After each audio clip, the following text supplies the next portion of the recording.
İnanmayacaqsınız, amma bir vaxtlar Amerikada uşaqları poçt vasitəsilə göndərirdilər və bu zarafat deyil. Sadəcə uşağın paltarının üzərinə poçt markası yapışdırıb poçtalyona vermək kifayət idi.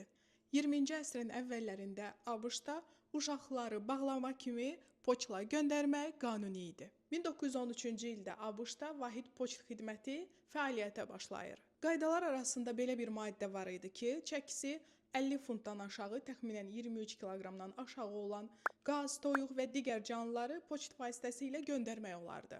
Və Amerikalılar bu fürsətdən dərhal istifadə etməyə başladılar. Bir neçə saat ərzində və bir neçə sent ödəyərək uşağı qanuni dövlət işçisi, yəni poçtalyonla birbaşa ünvana çatdırmaq mümkün idi. Uşaqları heç bir qutuya qoymağa ehtiyac yox idi, sadəcə geyimlərinə poçt markası yapışdırılırdı.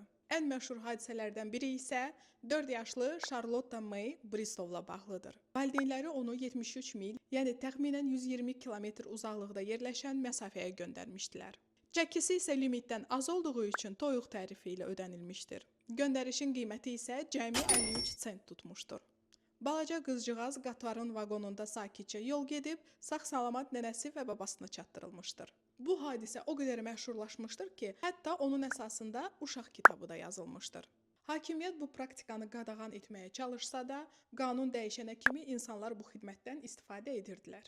Beləliklə 1920-ci ilə qədər, yəni düz 7 il ərzində ABŞ-da poçtalyonlar məktub, qəzet və bağlamalarla yanaşı uşaqları da ünvana çatdırırdılar. Amerika ilə bağlı maraqlı məlumatları qaçırmamaq üçün videonu like edib bölüşməyi unutmayın.